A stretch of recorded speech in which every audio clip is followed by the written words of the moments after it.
আসসালামু আলাইকুম। মানুষের কল্যাণে প্রতিদিন পত্রিকা এবং ইউটিউব চ্যানেলের পক্ষ থেকে দেশ এবং দেশের বাহিরে যে যেথায় আছেন, যে অবস্থানে আছেন, আপনাদের সবাইকে জানাচ্ছি আন্তরিক শুভেচ্ছা এবং অভিনন্দন।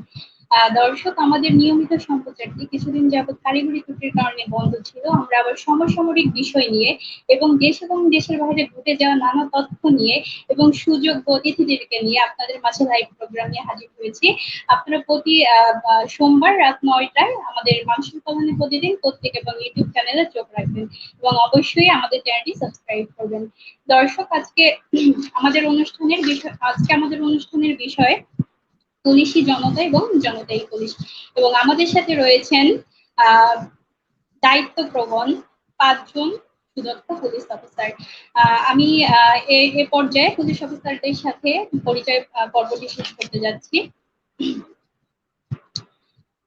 আমাদের সাথে রয়েছেন Hasan Hafizur Rahman, inspector of police, এবং তার সাথে রয়েছেন মমিনুল ইসলাম, পিপিএন, ইন্সপেক্টর অফ পুলিশ, এবং পাশাপাশি রয়েছেন Mohammad Golam Mostafa, inspector of police, এবং তার সাথে রয়েছেন Mahbubur Rahman, inspector of police, এবং মোহাম্মদ নুরুল ইসলাম বাদল, ইন্সপেক্টর অফ পুলিশ। এবং ৫ জনই রয়েছেন খুবই দায়িত্বপ্রবণ পুলিশ অফিসার। তাদেরকে স্বাগত জানাচ্ছি প্রতিদিনের কাজের ফাঁকে আমাদেরকে একটু সময় দেওয়ার জন্য।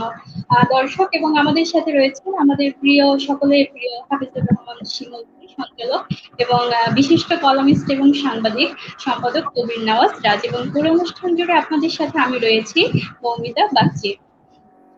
দর্শক, এমত অবস্থায় আমি পরবর্তী অনুষ্ঠানটি চালিয়ে যাওয়ার জন্য আমার প্রিয় সঞ্চালক হাফিজুর রহমান শিমুল ভাইকে আহ্বান জানাচ্ছি।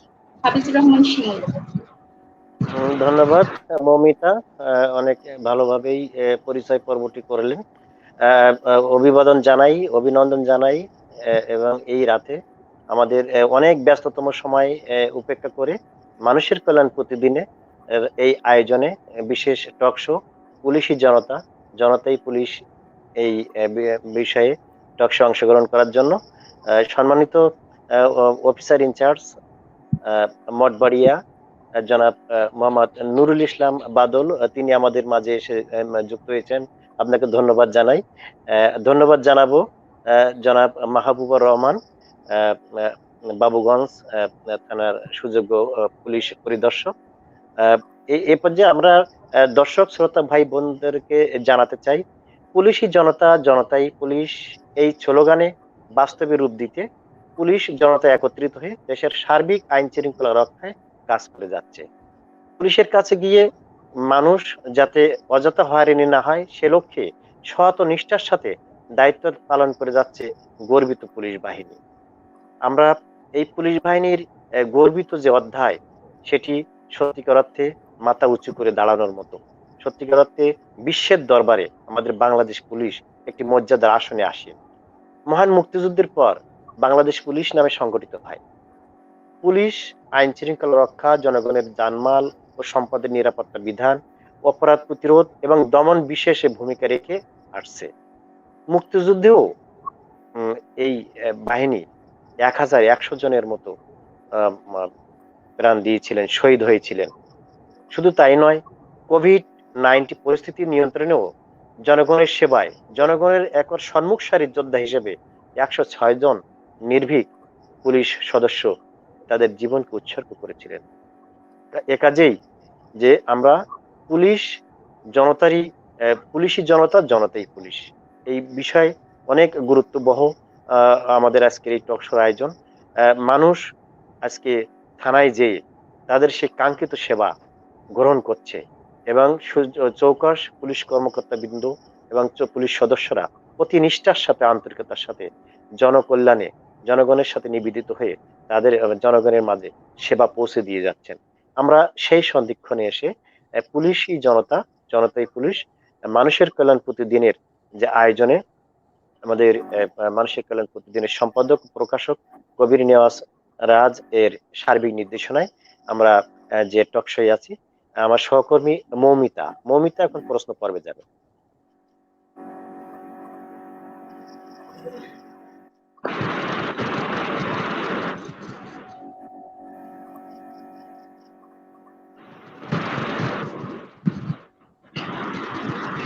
ধন্যবাদ হাবিজুর রহমান শিমুল আপনাকে আমাকে পুনরায় সুযোগ দেওয়ার জন্য।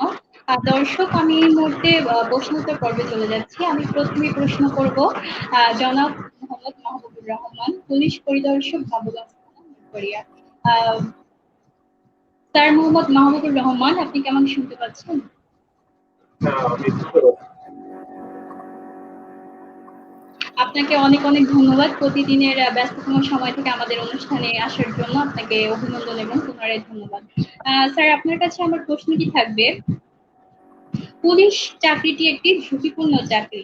আপনাকে চাকরি করতে গিয়ে কি ধরনের ঝুঁকি মোকাবেলা করতে হয়েছে স্যার?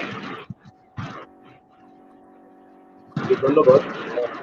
প্রথমে ধন্যবাদ দিচ্ছি সঞ্চালককে এবং পাশাপাশি আমার অত্যন্ত কাছের মানুষ, আমার সেই 2006 সাল থেকে 9 সাল পর্যন্ত কাছাকাছি থাকার সুযোগ হয়েছিল জনাব হাফিজুর রহমান শিমুল। পাশাপাশি রয়েছে তার কয়েকজন সহকর্মী, সাইফুল গরিব, শফিক, শফিমন্তাজ, বাসু আর অনেককে, যাদেরকে আমি এখনো বলতে পারিনি সেই আমার প্রিয় সাংবাদিকদের সাথে। তাদের সেই পরিচয় সূত্র ধরে আজকে আপনাদের লাইভে কথা বললাম। আমাকে যে বিষয়টি কথা বলতে দেখেন, পুলিশের চাকরি আমি সেখান থেকে শুরু করি। পুলিশের চাকরি আসলে প্রতিটি পদক্ষেপই ঝুঁকিপূর্ণ, প্রতিটি পদক্ষেপ নিতে হলে ঝুঁকিপূর্ণ। পুলিশের রয়েছে একটি গর্বিত ইতিহাস। সেই শিমুল ভাই যেটি বললেন, 1971 সাল থেকে শুরু করে 15ই আগস্ট যেখানে পুলিশ সদস্যরাই প্রথমে ঝাঁপিয়ে পড়েছিল, আত্মহত্যা দিয়েছিল। পুলিশের চাকরি যখন আমরা মাঠ পর্যায়ে করে থাকি, পুলিশের সেই একটি সময় যখন পুলিশ বাহিনী গঠিত হয়, সেখান থেকে আজকে আকাশ পাতাল পার্থক্য রয়েছে। আমরা বর্তমানে পুলিশ কমিউনিটি পুলিশিং এর ধারণা থেকে যেটি দিয়ে আসছে যে পুলিশের জনতা, জনতাই পুলিশ। এই বিষয়টিকে ধারণ করে আমরা যখন পুলিশের কার্যক্রম পরিচালনা করে থাকি, পাশাপাশি মানুষকে সেবা দেওয়ার চেষ্টা করে থাকি। এই সেবা দিতে গিয়ে আমাদেরকে প্রতিদিন প্রতিক্ষণ বিভিন্ন ঝুঁকির মোকাবেলা করতে হচ্ছে, এটা বাস্তব। এই সমাজ ব্যবস্থায় মানুষ যখন কোনো ক্ষতির মুখোমুখি হয়, যখন কোনো বিপদে পড়ে, তখনই সে মানুষ পুলিশের কাছাকাছি আসে। আমরা সেবা দিয়ে থাকি। এই সেবামূলক মনোভাব নিয়ে আমরা কাজ করে থাকি, মানুষের পুলিশের সেবা দ্বার দ্বারে পৌঁছে দেওয়ার চেষ্টা করে থাকি। কিন্তু এটা করতে গিয়ে দেখা যাচ্ছে যে আমরা বিভিন্ন সময় বিভিন্ন জটিলতায় পড়ে থাকি ও ঝুঁকির মুখে হই। আপনাকে সাধারণ চিন্তা ভাবনা থেকে যদি দেখে থাকেন, যে আমি যখন কোনো মাদক উদ্ধারে যাই, আমি যখন আসামি ধরতে যাই, তো আমি যেটা করতেছি, যে কাজটা, সেটা হলো আমার পেশাগত কাজ।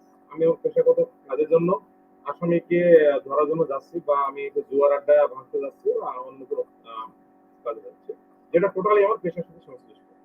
দেখা যাচ্ছে যে কোনো আসামি বা কোনো দুষ্কৃতিকারী সে নিজের অজান্তে বা নিজে পুলিশের গ্রেফতার এড়ানোর জন্য সে নদীতে ঝাঁপ দেয়, অথবা কোনো উঁচু বিল্ডিং থেকে সে নিচে ঝাঁপ দেয়। ঝাঁপ দিয়ে হবে সে হয়তো নিজে মারা যায়, সে বুঝতেও পারে না তার যে অপরাধটি ছিল সেটি মারা যাওয়ার মতো না বা ফাঁসি হওয়ার মতো না, কিন্তু সে নিজে গ্রেফতার এড়ানোর জন্য সেই কাজটি করেছে। তখন দেখেন ঝুঁকির মুখে পড়ে পুলিশ, বিপদগ্রস্ত হচ্ছে পুলিশ, কারণ তখন দায়ভার পুলিশ আছে, পুলিশ কেন যথাযথ পদক্ষেপ নিতে পারেনি। এই একটি।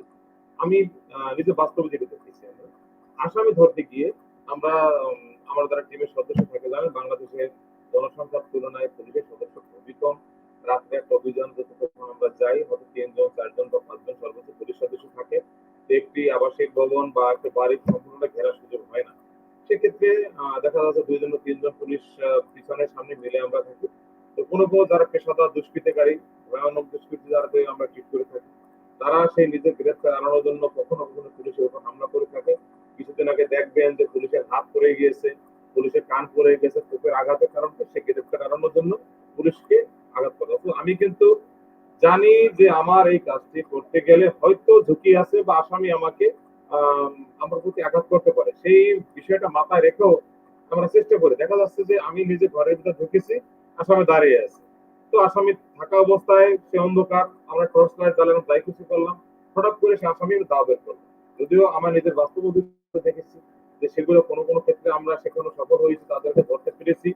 আমরা পুলিশের দায়িত্ব পালনের ক্ষেত্রে আমরা বিভিন্নভাবে যে সমস্ত প্রশিক্ষণ আমাদের দেওয়া হয়, এই সমস্ত ঝুঁকিগুলো মোকাবেলা করার জন্য যথেষ্ট আমাদেরকে প্রশিক্ষণ দেওয়া হয়। সেই প্রশিক্ষণের আলোকে আমরা সেটি বাস্তবায়নের চেষ্টা করি কর্মক্ষেত্রের মাধ্যমে। কিন্তু কর্মক্ষেত্রের মাধ্যমে সেটি আহ, বাস্তবায়ন করতে হলেও ঝুঁকি কিন্তু আমরা আমাদের থেকেই যায়। একজন মানুষ যখন থানায় আসে সেবা নেওয়ার জন্য, তাকে যে সেবা দিয়ে থাকি, সেবা দিতে গিয়ে প্রথমে আমাদেরকে ভাবতে হয় যে আমার এই সেবার কারণে, আমার এই কাজের কারণে অন্য কারো নাগরিক অধিকার, মানবাধিকার লঙ্ঘিত হচ্ছে কিনা। কোন কোন ক্ষেত্রে মানুষ দেখা যাচ্ছে এটা সরাসরি বলে ফেলে, স্যার আমার জমি অন্য জোর করে নিয়ে যাচ্ছে। আমি যদি তার জমি উদ্ধার করতে যাই, সেটা আইনগত বাধা রয়েছে। কিন্তু ক্ষেত্র বিশেষে একটি মানুষের ন্যায্য অধিকার প্রতিষ্ঠা করতে গিয়ে সেখানে কিন্তু আমাদের আইনগত ঝুঁকি রয়েছে, বাস্তব ব্যক্তিগত জীবনের ঝুঁকি রয়েছে। আমরা পুলিশের যে কার্যক্রম রয়েছে, আমরা প্রতিটি পদক্ষেপ যখন নিতে হয় ঝুঁকি নিয়ে পা দিতে হয়। একটি পা পুলিশের কর্মক্ষেত্রে নিজের ব্যক্তিগত না পেশাগত দায়িত্ব পালনের ক্ষেত্রে যেই কাজটি আমরা করে থাকি, প্রতিটি পদক্ষেপ ঝুঁকি নিয়ে আমাদের কাজ করতে। ঝুঁকি শব্দটি একটা আপেক্ষিক শব্দ। এটি বিভিন্ন ধরন হয়ে থাকে আপনার ধরেন আসামি ধরার ক্ষেত্রে এক ধরনের ঝুঁকি, আমি মনে করেন অন্যান্য সেবা প্রদানের ক্ষেত্রে আরেক ধরনের ঝুঁকি। তো প্রতিটি ক্ষেত্রে ঝুঁকি রয়েছে এবং প্রতিটি ক্ষেত্রে আমরা ঝুঁকি মোকাবেলা করেই আমরা মানুষকে সেবা দিয়ে থাকি। হয়তো জেনে থাকবেন যে এখন মানুষের মনে আমরা আস্তে আস্তে করে কিছুটা স্থান নিতে পেরেছি, যেটি অনেক কষ্টের। এবং মানুষ স্বাভাবিক বা যেটা যে পুলিশের সেবা সাময়িক মনে রাখবে, কিন্তু ত্যাগকে মনে রাখবে না। আমাদের সাথে যেখানে যে সমস্ত পুলিশ অফিসার রয়েছেন, আমাদের যারা খুব ঘনিষ্ঠ যারা রয়েছেন তারা জানেন, যারা পুলিশের পরিবারের সাথে সংশ্লিষ্ট বা যুক্ত রয়েছে তারাও জানেন পুলিশের ব্যক্তিগত জীবন বলতে কিছু নেই। নাই পুলিশ সদস্যদের, পুলিশ পরিবারের কোনো সদস্যকে সময় দেওয়ার সুযোগ নেই, কোনো আমাদের ব্যক্তিগত জীবনে কোনো স্বাচ্ছন্দ্য, ব্যক্তিগত জীবনে পারিবারিক নিরাপত্তা। আমি সেবা দিচ্ছি মানুষকে, কিন্তু আমার পরিবার থাকে ঝুঁকির মধ্যে। আমরা বিভিন্ন সন্ত্রাসীদের নিয়ে কাজ করে থাকি, বিভিন্ন অপরাধীদের নিয়ে কাজ করে থাকি, কারণ আমার পরিবার সদস্য সবাই কিন্তু থাকে সেই অন্য একটি এলাকায় অনিরাপদ ভাবে। তো আমরা আমাদের কর্মক্ষেত্রে আমরা যে ধরনের কাজই করি না কেন, ঝুঁকির মধ্যেই থেকে যায়। আমাদের নিজের ব্যক্তিগত জীবনে যা কিছু ঘটে থাকে, আমরা সেটাকে পেশার কারণে পেশাগত কারণে সেটাকে আমরা নিজেদের মধ্যে রেখে আমরা চেষ্টা করে থাকি যে মানুষকে সুখী করার জন্য, মানুষ তার ব্যক্তি জীবনে, তার সম্পর্কিত জীবনে নিরাপত্তা দেওয়ার জন্য। এবং আমাদের ব্যক্তি জীবনের যে দুর্বলতা রয়েছে সেটা আজকে লাইভে এখানে বলবো না, যে প্রতিটি পুলিশ সদস্য, পুলিশ অফিসাররা আমরা সবসময় একটা বিষয় ফিল করি যে আমাদের পরিবারের শূন্যতা, আমরা পরিবারকে সময় দিতে পারি না। জেনে থাকবেন যে ধরুন আজকে রাত 9টা না, আমি গতকালকে রাত্রেও ধরেন আমার এখানে কাজের কারণে রাত 4:30 পর্যন্ত আমি আমার অফিসে বসি। আবার আজকেও কোনোদিনই মনে হয় 2টা-3টার আগে আমরা অফিস থেকে বা বিশ্রামে যাওয়ার সুযোগ হয় না। সবটাই করে থাকি আমরা শুধু আমার এই বাংলাদেশের জনগণকে সেবা দেওয়ার জন্য, মানুষকে ভালো রাখার জন্য। কিন্তু আমরা যদি প্রশ্ন করি, শিমুল ভাইয়ের কাছে যদি বলি যে শিমুল ভাই, আমরা কি মানুষকে সুখী করতে পেরেছি কিনা, আমরা মানুষকে খুশি করতে পেরেছি কিনা?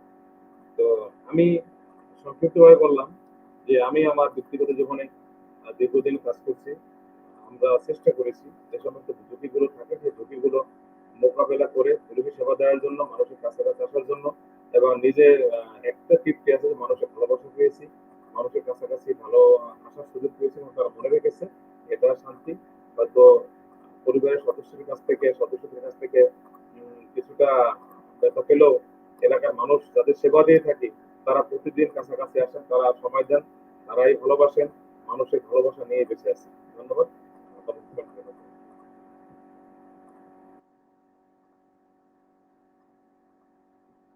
মোহাম্মদ মাহবুবুর রহমান। আসলে একটা কথা বলতে চাচ্ছি যে দায়িত্বপ্রবণ পুলিশ অফিসার আমাদের মাঝে আছে, আমাদের যে রক্ষাটা আছে সেখানে আমরা নিজেদেরকে সঠিকভাবে প্রতিদিন নিয়ন্ত্রণ করতে পারছি। দেখা যাচ্ছে অনেক সময় আমাদের জীবন রক্ষার জন্য দায়িত্বপ্রবণ যে পুলিশ অফিসার আছে, প্রত্যেকটা অফিসারই আমাদের দায়িত্বপ্রবণ। তাদের নিজের জীবন অনেক সময় বিসর্জন দিচ্ছে শুধুমাত্র আমাদেরকে রক্ষা করার জন্য, আমাদের দেশকে রক্ষা করার জন্য। অবশ্যই তাদেরকে সবসময় স্যালুট, এবং আমাদের সাথে যেন তারা সবসময়ের জন্য থাকে সেই আশা রাখছি। পুনরায় ধন্যবাদ জানাচ্ছি জনাব মোহাম্মদ মাহবুবুর রহমান স্যার আপনাকে। দর্শক, এমতো অবস্থায় আমি চলে যাচ্ছি হাফিজুর রহমান শিমুল আপনার কাছে, পরবর্তী অনুষ্ঠানটি আপনি সঞ্চালনা করেন। ধন্যবাদ মমিতা। অনেক সুন্দরভাবে জনাব মাহবুবুর রহমান, অফিসার ইনচার্জ বাবুগঞ্জ থানা, তিনি সুন্দরভাবে বলছিলেন। আসলে উনি যখন বলছিলেন আমাকে অনেক স্মৃতি সে সময় কিন্তু নাড়া দিয়ে গিয়েছে। অনেক সম্মুখ সারি জনগণের কল্যাণে নিবেদিত হয়ে কাজ করতে যেয়ে, আইন শৃঙ্খলা রক্ষা করতে যেয়ে, সাধারণ মানুষের জানমাল রক্ষা করতে যেয়ে, মুষ্টিমেয় দুই একজন সন্ত্রাসী চক্রের মোকাবেলা করতে যেয়ে, সম্মুখ সারি যেয়ে অনেক সময় অফিসারদের বা পুলিশ সদস্যদের ক্ষতির সম্মুখীন হতে হয়। জীবন সন্ধিক্ষণের পর্যায়ে এসে যেতে হয়। আমার দেখা এমন একটি পর্যায়ে কিন্তু জনাব মাহবুবুর রহমান মহোদয় একটি জায়গায় আমি দেখেছিলাম, তিনি সম্মুখ সারির যোদ্ধা ছিলেন এবং বিজয়ী হয়েছিলেন, এবং উনি কিন্তু পুরস্কৃত হয়েছিলেন। তো ধন্যবাদ জনাব মাহবুবুর রহমান মহোদয়কে। আমরা এই পর্যায়ে আমরা জনাব মোহাম্মদ নুরুল ইসলাম বাদল, পুলিশ পরিদর্শক মঠবাড়িয়া, আমি মহোদয়কে আহ, উম, উনি কি ইয়ে হয়ে গেছেন। তো আমরা আহ, মঠবাড়িয়া থানার যে পুলিশ পরিদর্শক নুরুল ইসলাম বাদল মহোদয়, তার কাছে যাব। আমরা এই যে সমসাময়িক একটি আয়োজন, এমনি ভাবে মানুষের কল্যাণ প্রতিদিন বিভিন্ন গুরুত্বপূর্ণ সমসাময়িক টকশোর আয়োজন করে থাকে, তারই ধারাবাহিকতায় আজকে বাংলাদেশের চৌকস পুলিশ কর্মকর্তাদের অংশগ্রহণে আজকের যে অনুষ্ঠান, আহ, আমি দেখতে পেলাম যে জনাব মোহাম্মদ নুরুল ইসলাম বাদল, পুলিশ পরিদর্শক মঠবাড়িয়া, তিনি সংযোগ পেয়েছেন। তো আসলে এখন আহ, আহ, বাদল ভাই চলে আসছে মহোদয় অফিসার। মহোদয় আপনাকে ধন্যবাদ। জনাব মাহবুবুর রহমান, ছোট একটা মাহবুবুর রহমান। উদাহরণ ধরেন, আমি একটা বাস্তবতার কথা বলি, যেটা বাস্তব জীবন। আমি একটি অভিযানে গিয়েছি, 5-7 জন লোক এক জায়গায় বসা ছিল। পুলিশ কাছাকাছি যাওয়ার আগে সেখান থেকে একজন দুষ্কৃতিকারী সিএস করা, পায়ে কেটস করা, সে একটা বড় নদীতে ঝাঁপ দিল। সিএস করা, পায়ে কেটস করা, সে নদীতে ঝাঁপ দিল। এটা বলে পটুয়াখালীতে। এখন সেগুলো বড় কোনো মামলার আসামি, প্রবলেম করছে, লিখে দিই, মেসেজ লিখে দিই। বড় কোনো মামলার আসামি না, সে নদীতে ঝাঁপ দিল। এখন ঠিক আছে। আমি কিন্তু মানে চিন্তা করে গেলাম, সাউন্ডের প্রবলেম ছিল। তাকে গ্রেফতার করা কোনো সমস্যা না, গ্রেফতার করা বড় বিষয় না, বাট এখন তাকে সে জীবিত ওঠে কিনা, এটা সবচেয়ে বড় টেনশন। আমি রাত্র 8টার সময় ধরেন এই ঘটনাটি ঘটলো, আমি আমার অফিসার ফোর্স নিয়ে আমরা 2টা-3টা ট্রলার নিয়ে সমস্ত নদীতে ঘুরতেছি যে কোথায় পাচ্ছি, তাকে তো আমার রিকভারি করতে হবে। রাত্র 3টার পরে আমি বুঝতে পারলাম যে ওই ব্যক্তি আসলে নদীর ভিতর নামার পরে সে যে কোনো ভাবে হোক তার পার কেটস খুলে নদীর উপর গিয়ে যে কোনো একটি বাড়িতে আশ্রয় নিয়েছে। এবং সেই নিউজটা পাওয়ার পরে আমি নদী পারে তার বাড়িতে যেখানে ছিল সেখানে গিয়েছি, তাকে ফেস টু ফেস দেখিয়েছি যে সে মানে ভালোভাবে আছে কিনা। এরপর আমি ব্যাক করেছি। মানে ঝুঁকিটা কোথায়, যে এই লোকটা যদি এখন মারা যেত, আমি তো তার ধাবার দেইনি, সে নিজে দৌড় দিয়ে নদীতে ধাবার দিল। এখন আমি তাকে ধাবার দেয়নি বা তাকে ধাওয়া করিনি, সে নদীতে ঝাঁপ দিয়েছে। এখন যদি আল্লাহ না করুক এক্সিডেন্টে সে মারা যেত, তাহলে লাইব্রেরিকে ঝুঁকির মুখে পড়তাম, আমি আমার কর্মক্ষেত্রে আমি বিপদগ্রস্ত হতাম। এখানে ঝুঁকিটা কোথায়, যিনি দুষ্কৃতিকারী, যিনি অপরাধী, তিনি তার গ্রেফতার এড়ানোর জন্য তিনি নদীতে ঝাঁপ দিলেন, ভিক্টিমাইজ হচ্ছে আমি। এর একটি বাস্তব উদাহরণ দিলাম। তো সেখান থেকে হয়তো আল্লাহ রক্ষা করেছে যে জীবিত তাকে উদ্ধার করতে পেরেছে। এরকম ঝুঁকি প্রতিনিয়ত রয়েছে। আমি অনুরোধ করতেছি আমাদের নুরুল ইসলাম বাদল ভাইকে, তার জন্য আমার সঞ্চালক মহোদয় অপেক্ষা করতেছিলেন। বাদল ভাই কন্টিনিউ করুন। অনেক চমৎকার ভাবে বলতেছিলেন জনাব মাহবুবুর রহমান, পুলিশ পরিদর্শক বাবুগঞ্জ থানা। মহোদয়কে ধন্যবাদ জানাই, স্বাগত জানাই নুরুল ইসলাম বাদল, অফিসার ইনচার্জ মঠবাড়িয়া থানা। মহোদয়, আপনাকে এই মানুষের কল্যাণ প্রতিদিনের পক্ষ থেকে স্বাগত জানাই। তো তো আমরা পুলিশের যে গর্বিত অধ্যায়, সেই অধ্যায় নিয়েই মূলত আলোচনা করতেছিলাম যে বাংলাদেশ পুলিশ সম্মুখ সারের একটা যোদ্ধা। 71 সালে যেমন জীবন বাজি রেখে 1001 শতাধিক আহ, উম, সদস্য শহীদ হয়েছিলেন, তেমনি আমাদের কোভিড-19 আমরা দেখেছি একদম সম্মুখ সারির যোদ্ধা হিসেবে যে সময় মানুষ ভয়ে কাতর, একজন মানুষের পাশে আরেকজন মানুষ স্বাভাবিকভাবে যেতে পারছেন না, সেই সময় বাংলাদেশ পুলিশ তাদের জীবন বাজি রেখে আহ, আমরা দেখেছি যে সাধারণ মানুষের উদ্ধারের চেষ্টা করেছেন, জনসচেতনতায় কাজ করেছেন। আহ, লাশ যে দাফন কাফনের যে পর্যায়ে, সেই পর্যায়ে কিন্তু সাধারণ মানুষ যখন যাচ্ছিলেন না, বাংলাদেশ পুলিশের গর্বিত সদস্যরাই সেদিন লাশ দাফন করতে দেখেছি। তো এই এই এই গর্বিত এই পেশায় আমাদের যারা কাজ করছেন, বিশেষ করে পুলিশ পরিদর্শক মহোদয়গণ অতি ব্যস্ততম সময় পার করে উপেক্ষা করে আমাদের আহ্বানে পুলিশি জনতা, জনতাই পুলিশ শিরোনামে টকশই অংশগ্রহণ করার জন্য আপনাদেরকে আবারও ধন্যবাদ জানাই। আমাদের সাথে যুক্ত হবেন হাসান হাফিজুর রহমান, সাবেক পুলিশ পরিদর্শক, কালীগঞ্জ থানা সাতক্ষীরা, এবং বর্তমানে আইন প্রশিক্ষক পুলিশ একাডেমিতে রয়েছেন। তিনি আমাদের সাথে যুক্ত হবেন। আমাদের সাথে যুক্ত হবেন আহ, আহ, গোলাম মোহাম্মদ, জনাব মোহাম্মদ গোলাম মোস্তফা, পুলিশ পরিদর্শক। তিনি বর্তমানে ডিএমপিতে রয়েছেন। আমাদের সাথে যুক্ত হবেন মমিনুল ইসলাম, পিপিএম, পুলিশ পরিদর্শক, আশাশুনি থানা সাতক্ষীরা। তো আমরা মহোদয়গণ যখনই অংশগ্রহণ করবেন, আমরা তখন তাদের পরিচয় করিয়ে দিয়ে অনুষ্ঠানে যুক্ত হব। তো এখন আমরা জনাব আহ, মোহাম্মদ নুরুল ইসলাম বাদল, পুলিশ পরিদর্শক মহোদয়ের আহ, আমরা কাছে যাব। আহ, মমিতা, মমিতা, আপনি প্রশ্নটুকু আপনি করেন।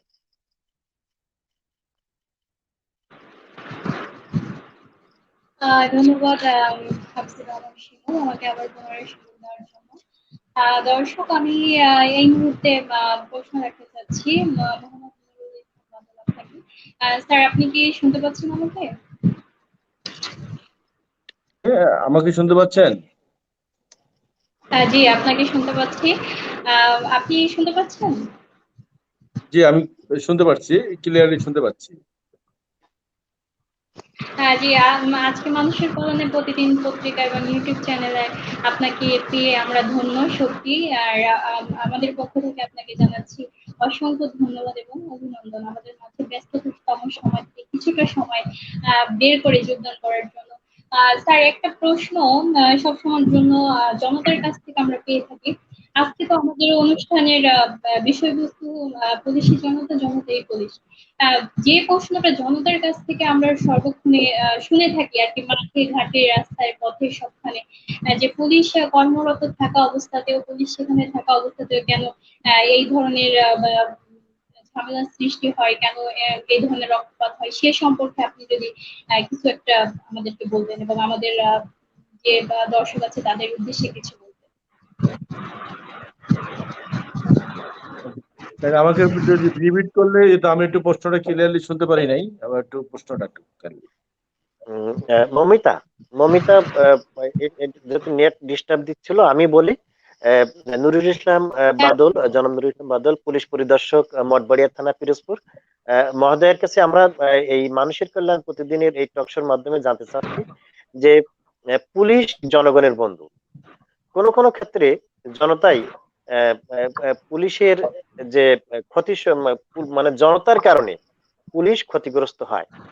তো এ বিষয়ে আপনি কোনো মুখোমুখি হয়েছেন কিনা, আপনার কোনো অভিজ্ঞতা আছে কিনা? এই জনতার কারণেই যে পুলিশ জনতার কল্যাণে কাজ করতে চাচ্ছে, সেই জনতার দ্বারাই পুলিশ ক্ষতিগ্রস্ত হয়। ধন্যবাদ আপনাকে।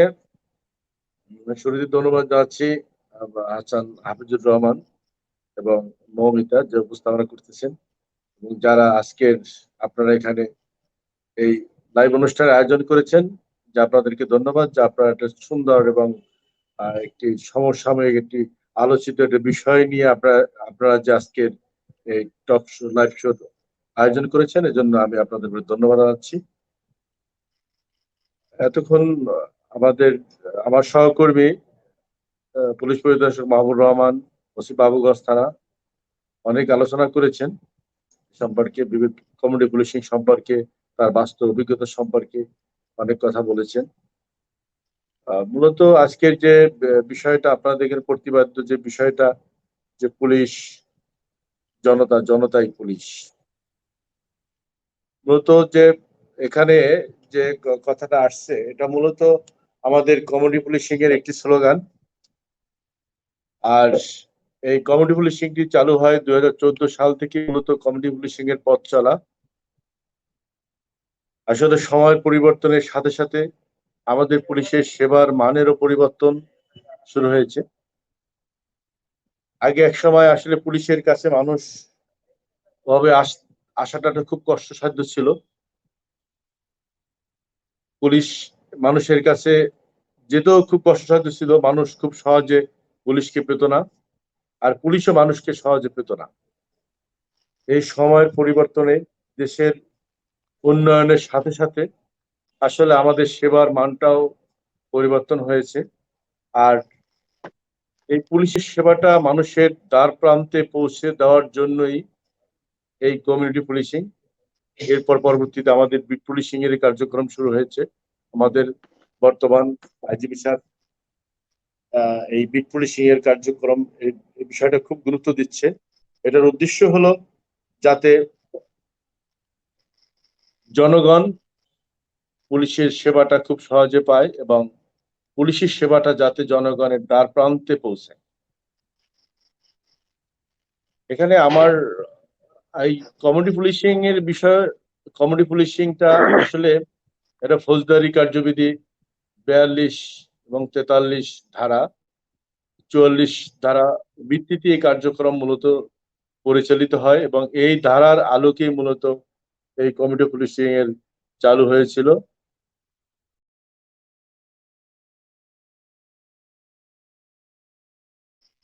ওদের তো এই দুইজন চলে গেছেন, তো আমাদের অতিথি তো কেটে গেছে।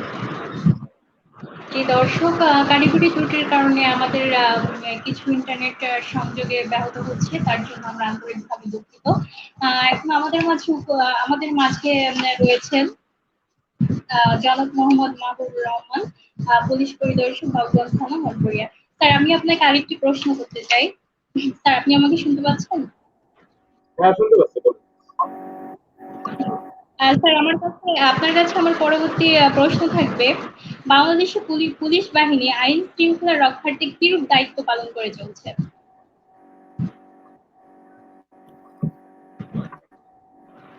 ধন্যবাদ। এই প্রশ্নটি ছোট, মানে অর্থ অনেক ব্যাপক। আইন রক্ষার্থে বাংলাদেশে যতগুলো আইন হয়, বস্তুত সকল আইনই বাস্তবায়ন হয় সাধারণত পুলিশকে দিয়ে। আইন শৃঙ্খলা রক্ষাকারী বাহিনীর প্রথম কাতারে হলো বাংলাদেশ পুলিশ। পাশাপাশি তাদের সাথে সাথে এখন নতুন আরো কয়েকটি সংস্থা রয়েছে, যেমন ধরেন তদন্তকারী সংস্থা আছে আমার পিবিআই। কথা শুনতে পাচ্ছেন? হ্যাঁ, বাদল ভাই কন্টিনিউ করে, বাদল ভাই চলে আসছে। হ্যাঁ, দুঃখিত, আমার একটু সমস্যা হয়েছে, নেটওয়ার্ক প্রবলেমের কারণে সমস্যা হয়েছিল। এখন শুনতে পাচ্ছেন আমাকে? হ্যাঁ, আপনাকে জি, আপনাকে পরিষ্কার শোনা যাচ্ছে।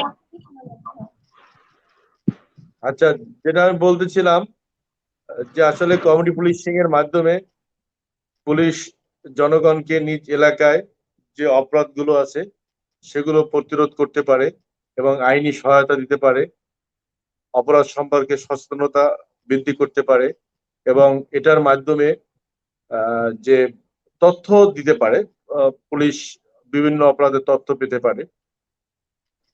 আর এখানে কমিউনিটি পুলিশিং এর যে আমাদের যে স্লোগানটা, যে জনগণ পুলিশের যে বন্ধু, যে কথাটা বলা হয়েছে, এখানে আসলে আমাদের জনগণের যে ভালো, সমাজের যে সৎ বা যে ভালো জনগণ, তারা আমাদের কিন্তু বন্ধু। সকল জনগণ কিন্তু পুলিশের বন্ধু না। যারা সমাজের সৎ, ভালো এবং যারা সমাজের অপরাধের সাথে জড়িত না, তারাই পুলিশের বন্ধু। বিশেষ করে অপরাধী যারা, মাদক ব্যবসায়ী, চোর ডাকাত, তারা কখনো পুলিশের বন্ধু হতে পারে না, তারা আবার পুলিশের শত্রু।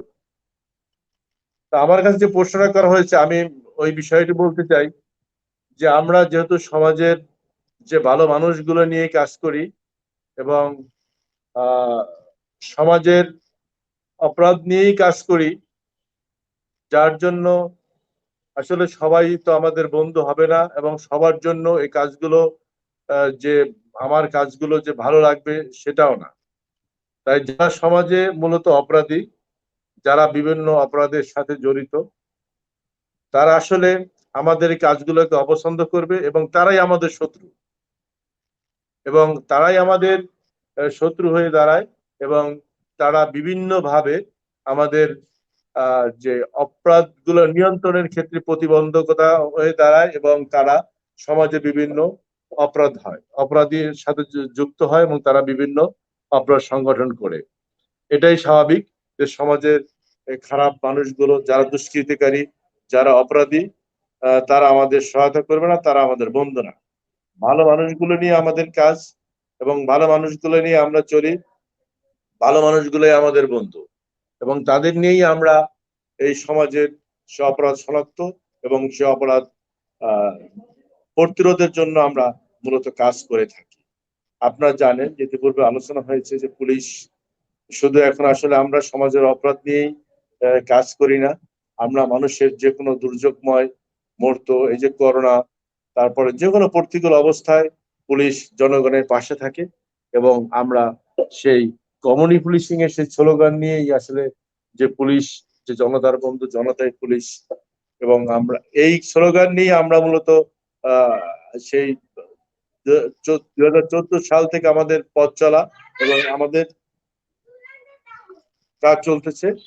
আমরা এই কাজে আমরা আছি, এবং আমরা এভাবে আমরা মানুষের পাশে থেকে মানুষের কল্যাণে কাজ করতে চাই।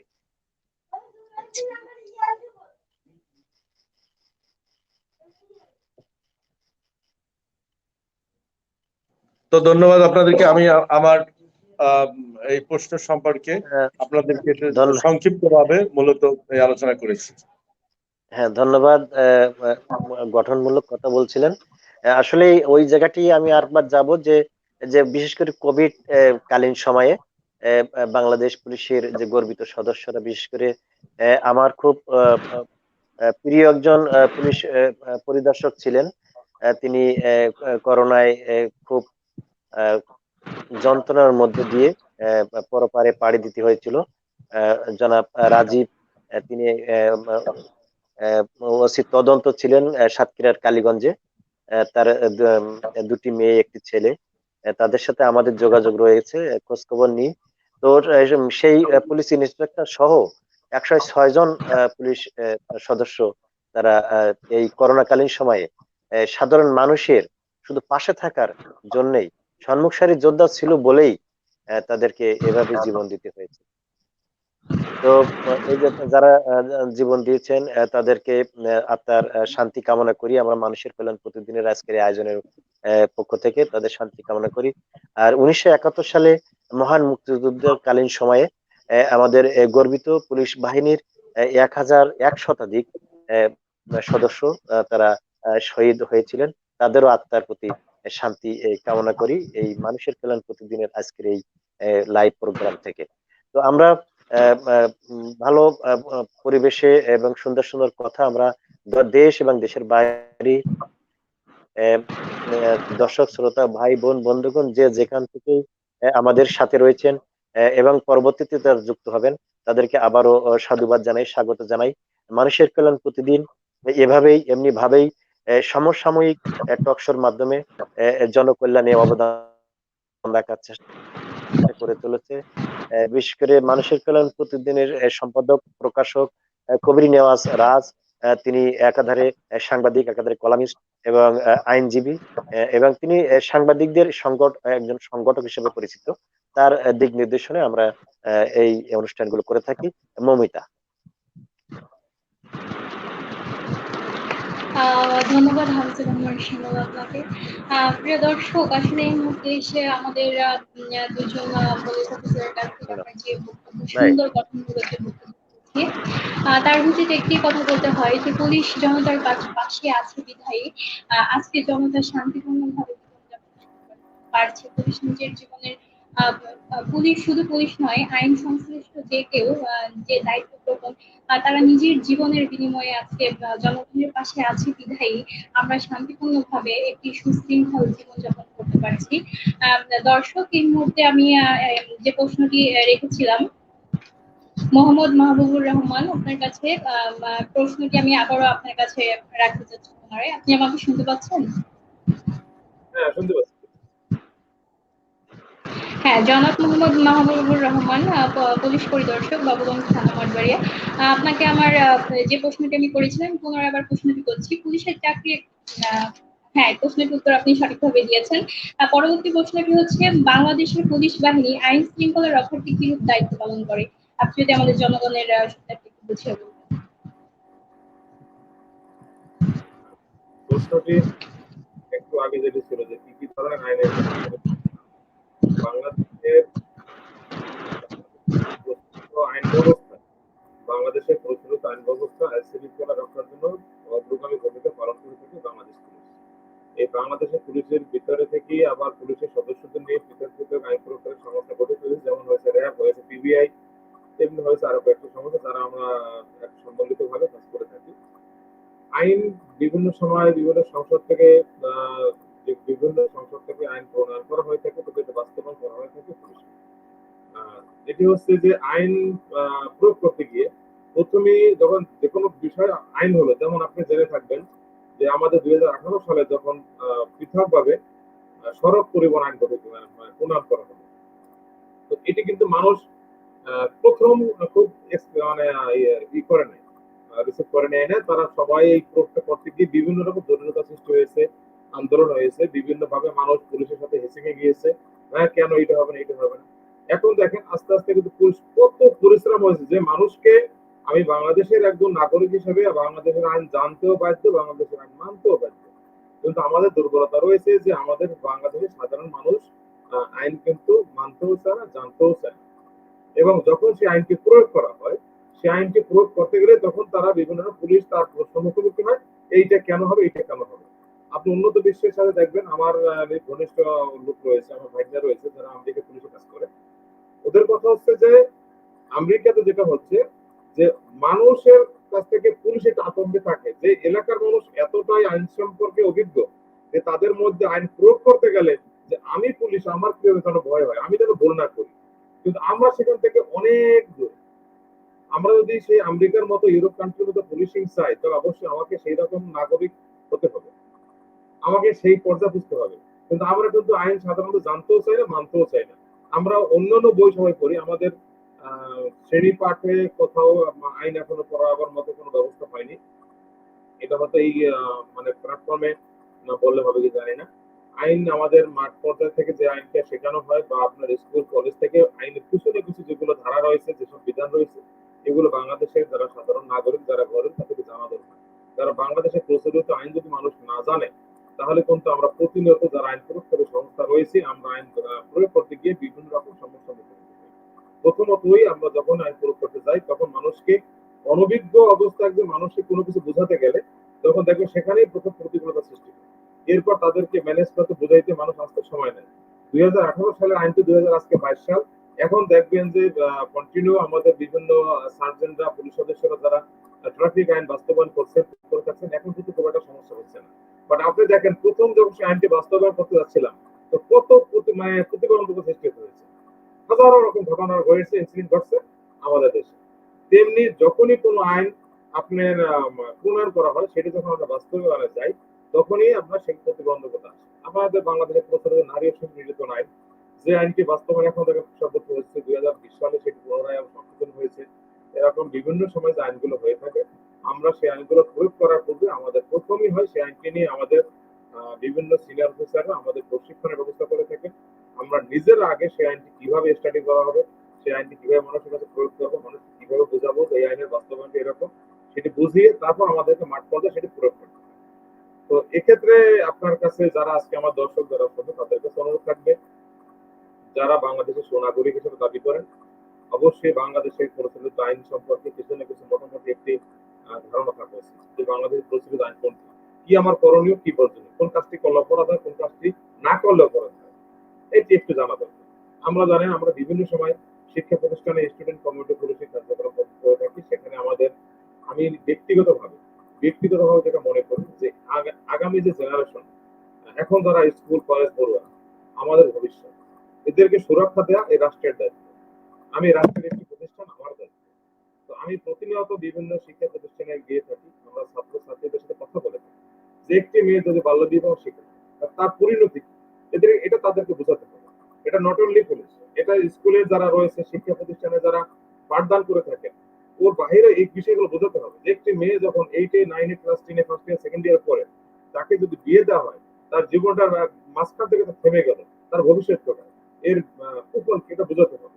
মাদক সেবন করলে একটি ছেলে কিভাবে ক্ষতিগ্রস্ত হচ্ছে এটা বোঝাতে হবে। আমরা যদি না বোঝাতে পারি, একটি ছেলে আজকে বাবা মা তাকে নিয়ে অনেক স্বপ্ন দেখে, আমি আমার সন্তানকে নিয়ে যেমন শিমুল ভাই স্বপ্ন দেখি, তেমনি যেই ছাত্রটি আজকে কলেজে পড়ে, যে ছাত্রটি আজকে স্কুলে পড়ে, তার বাবা মা তাকে নিয়ে তেমনি স্বপ্ন দেখে।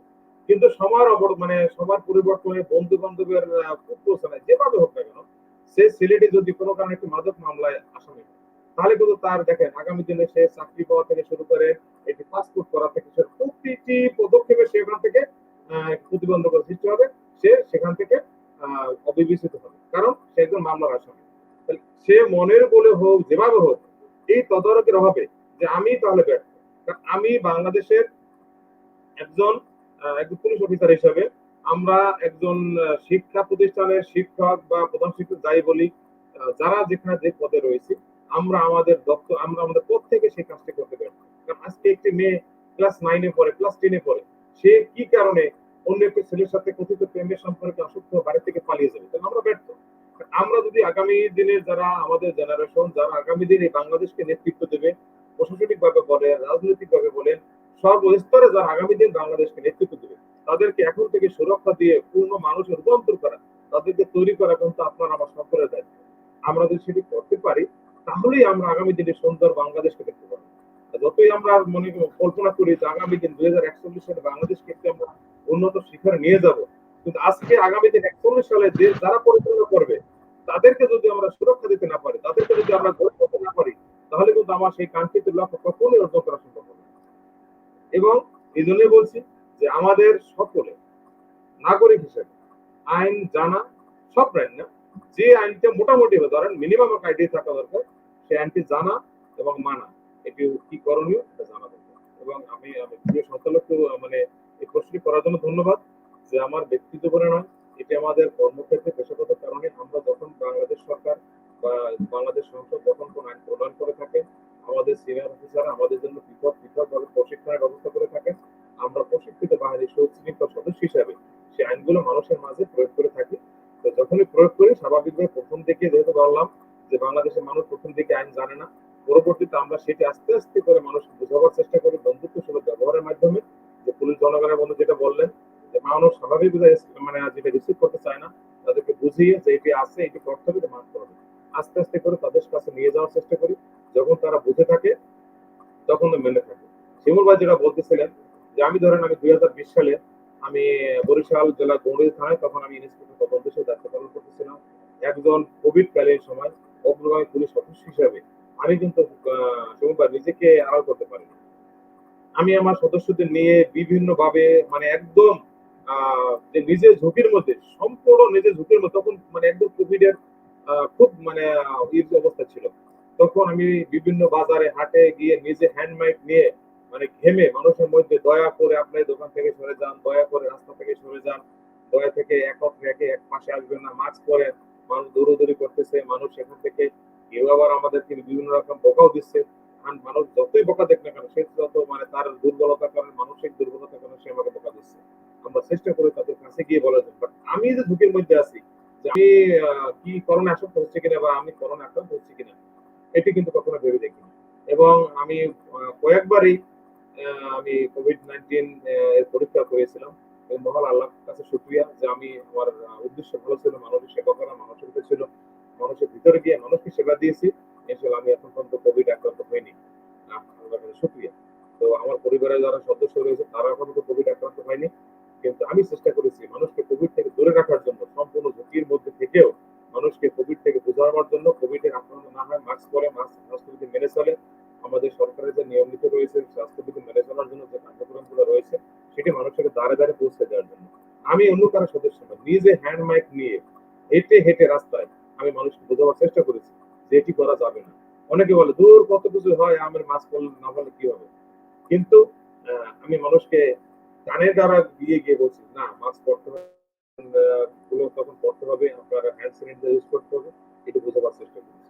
তো সুতরাং সরকার যখনই কোনো সিদ্ধান্ত নেয় যে মানুষকে কোনো কিছু বোঝাতে হবে,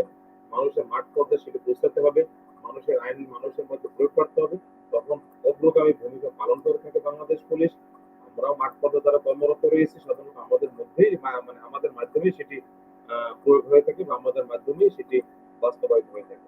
সুতরাং আইন শৃঙ্খলা রক্ষাকারী বাহিনী হিসেবে যে কোনো আইন প্রণয়ন করা হয়ে থাকে সেটা মাঠ পর্যায়ে বাস্তবায়ন করে থাকে আমরা যারা মাঠে রয়েছি তারা।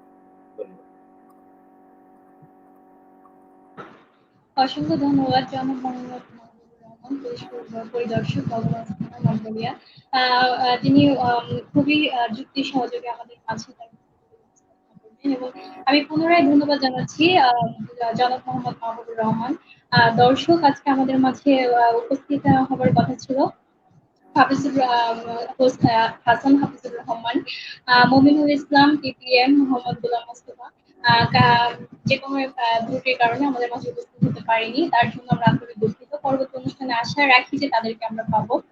দর্শক, আজকের বিষয় ছিল জনতাই পুলিশ, পুলিশি জনতা, এবং যার এবং এই অনুষ্ঠানে সুন্দরভাবে আমাদের মাঝে বুঝিয়ে বলেছেন মাহবুবুর রহমান এবং মোহাম্মদ নুরুল ইসলাম বাদল। তাদের দুজনকে অসংখ্য ধন্যবাদ জানাচ্ছি পুনরায়। দর্শক, আমি অনুষ্ঠানের একদম শেষ প্রান্তে চলে এসেছি। আপনারা অবশ্যই মানুষের কল্যাণে প্রতিদিন পত্রিকার সাথে থাকবেন এবং আমাদের সাথেই থাকবেন। আজকে আমাদের এই অনুষ্ঠানে অতিথিবৃন্দদেরকে ধন্যবাদ জানিয়ে এবং আমার সহযোগী হাফিজুর রহমান শিমুল ভাইকে ধন্যবাদ জানিয়ে এবং বিশিষ্ট সাংবাদিক এবং কলামিস্ট সম্পাদক কবির নাজ আছে, তাকেও জানাচ্ছি অসংখ্য ধন্যবাদ। এবং সর্বোপরি আমাদের সাথে যারা ছিলেন, আমাদের দর্শক বৃন্দ, তাদেরকেও জানাচ্ছি অসংখ্য ধন্যবাদ জানিয়ে আজকে মৌমিতা আমি বিদায় নিচ্ছি। হাফিজুর রহমান শিমুল ভাই। ধন্যবাদ। মৌমিতা তো বিদায় নিয়েছেন, আর সাথেই আমাদের যে হাসান হাফিজুর রহমান ভাই, একটু আগে আমার সাথে কথা হচ্ছিল, তিনি এই বিদ্যুৎ বিভ্রাটের কারণেই উনি সংযোগ পাচ্ছেন না, এটুকু জানালেন। তো জনাব মাহবুবুর রহমান, অফিসার ইনচার্জ বাবুগঞ্জ থানা, এবং আহ, নুরুল ইসলাম বাদল মহোদয়, অফিসার ইনচার্জ মঠবাড়িয়া, অনেক সুন্দর উপস্থাপন করলেন। আসলে অনেক আমরা এই আমাদের এই কথার মাধ্যমেই যদি আহ, কেউ সচেতন হয়, একজন যদি সচেতন হয়, সেটি আমাদের সার্থকতা।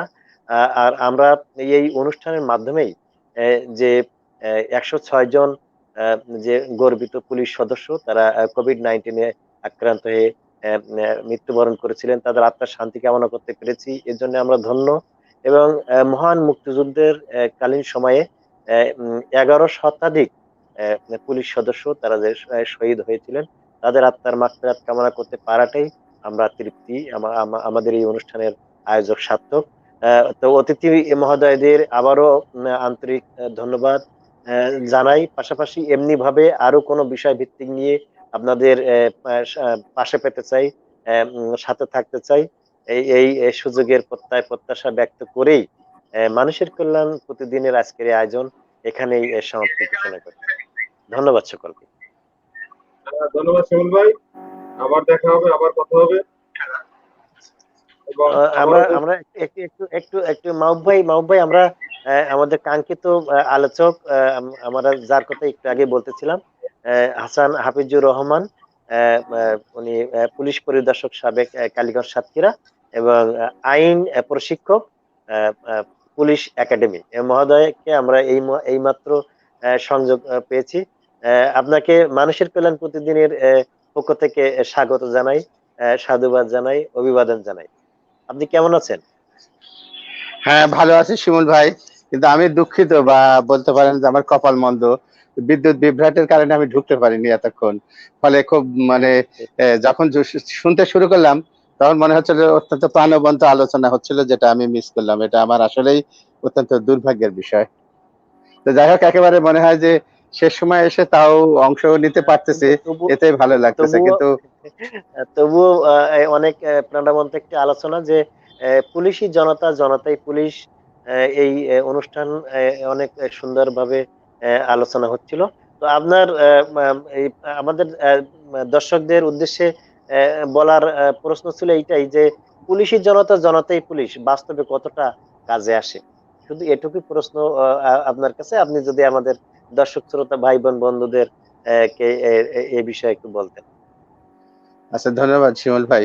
কিন্তু আসলে অন্যদের তো কিছুই শুনতে পেলাম না। শুনতে পেলে আরো ভালো লাগতো। তো এখন আজকের যে প্রসঙ্গ, এই প্রসঙ্গের সবচাইতে বড় মূল্যায়নকারী হচ্ছে এদেশের জনগণ, যারা পুলিশের সেবা নেন বা পুলিশের কাছে আসেন। আর আপনারা যারা সংবাদ মাধ্যমে যারা আছেন, যারা খুব কাছে থেকে পুলিশকে দেখেন, আমার পুলিশের কার্যক্রম পর্যালোচনা করেন, আবার জনগণের কি প্রতিক্রিয়া, তারা আসলে কতটুকু সন্তুষ্ট, এর সবচাইতে বড় মূল্যায়ক কিন্তু আপনারা যারা সংবাদ মাধ্যমে যারা আছেন, আপনাদের মাধ্যমে জনগণের মূল্যায়ন, জনগণের যে ভয়েস, পিপুলস ভয়েস, সেটা আসলে সবার জানার ভাগ্য হয়। আর সে কারণে আমি মনে করি যে আসলে সবচাইতে এর বড় মূল্যায়নটা আপনাদের কাছ থেকে পেলে বুঝতে পারবো আমরা যে আসলে আমরা কতটুকু সার্থক। আমরা বাস্তবে যারা কাজ করেছি, বা আমি যখন থানায় ছিলাম, সরাসরি জনগণের টাচে ছিলাম, তখন যতটুকু উপলব্ধি করতে পেরেছি, আর এখন এই যে আইন প্রশিক্ষক হিসাবে এসে বা এরপরে অন্যান্য অফিস জবে এসে ততটা কিন্তু সরাসরি জনগণের সম্পৃক্ততায় যাওয়ার ভাগ্যটা বা পেশাগত কারণে একটু হলেও কম। তো যতদিন ছিলাম, পাশে ছিলাম, হয়তো ততদিন তো মনে হতো যে নিজের মধ্যে একটা অন্যরকম আত্মতৃপ্তি কাজ করতো, যে মনে হয় জনগণের কল্যাণে কাজ করতে পেরেছি। বা যখন আপনাদের পাশে বসতাম, সংবাদ মাধ্যম কর্মীরা যখন আমাদেরকে প্রশ্ন করতেন, এবং প্রশ্নের ধরন থেকে কিছুটা হলেও অনুমান করতে পারতাম যে আসলে আমরা মুখে যতটুকু বলি বাস্তবে ততটুকু সেবা দিতে পারতেছি কিনা। তো তারপরে আমার কাছে মনে হয় যে এখন পরিবর্তনশীল পুলিশ, পরিবর্তনশীল নাগরিক। এখন থেকে মনে করেন 1 দশক, 2 দশক বা 3 দশকের যদি পর্যালোচনা করি, তাহলে আমার কাছে মনে হয় যে একদিকে যেমন জনগণের ভেতরে আইন মান্য করার প্রবণতা, আইন মান্যকারী নাগরিকের সংখ্যা বৃদ্ধি পাচ্ছে, জনগণ আগের চেয়ে অনেক আইন সচেতন হচ্ছেন, দেশকে ভালোবাসতেছেন, সমাজকে ভালোবাসতেছেন, এবং অপরাধ থেকে কিন্তু আস্তে আস্তে মানুষ অনেক দূরে সরে এসেছে, বা বড় অংশই কিন্তু এখন অপরাধ থেকে দূরে। যেটি আপনি বিশেষ করে দক্ষিণাঞ্চলে একসময় যেরকম চরমপন্থী তৎপরতা ছিল, সেগুলা কিন্তু এখন অনেকটা গল্পের মতোই হয়ে গেছে। আবার এখন থেকে আরো মনে করেন 1 দশক আগে দেশে যেমন জঙ্গিবাদে উত্থানের একটা ঝুঁকির মধ্যে ছিল, ভয় ছিল, সেটাও কিন্তু নাই। অর্থাৎ তুলনামূলকভাবে যদি আমি পর্যালোচনা করি, দেখি 1 দশক আগে দেখি বা 2 দশক আগে অপরাধ চিত্রগুলা যদি একটু দেখি, একটু পর্যালোচনা করি, তাহলে আমার কাছে মনে হয় যে মানুষের মধ্যে এখন নিরাপত্তা বোধটা বা আগের চাইতে অনেক বেশি কাজ করতেছে। তো সেই কারণে আমার মনে হয় যে পুলিশের বা আইন প্রয়োগকারী সংস্থার সবচাইতে বড় শক্তি, বড় উৎসাহদাতা হচ্ছে জনগণ, জনগণের সহযোগিতা, জনগণ পাশে থেকেছে, সংবাদকর্মীরা পাশে থেকেছে, ফলে এই পরিবর্তনটা কিন্তু এসেছে। এবং আমার কাছে মনে হয় যে সময়ের সাথে সাথে উত্তরোত্তর এটি আরো বৃদ্ধি পাবে, এবং সত্যিকারেরই যে জনগণ যে সেবাটা পান, সেই শতভাগ সেবাটাও আমার মনে হয় যে আমরা তার খুব কাছাকাছি চলে এসেছি। তা আমার স্বল্প অভিজ্ঞতায় বা ক্ষুদ্র জ্ঞানে আমার কাছে এটুকুই মনে হয়েছে, আর বাকিটুকু মূল্যায়নের ভার আপনাদের উপরে ছেড়ে দিলাম। ধন্যবাদ শিমুল ভাই। আহ, ধন্যবাদ। আসলে অনেক ভালোভাবে বললেন।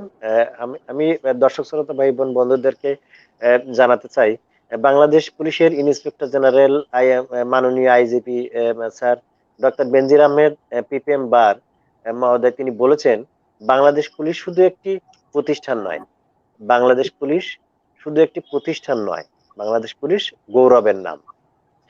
দেশের সকল অর্জনে বাংলাদেশ পুলিশের অনন্য ভূমিকা পালন করে আসছে।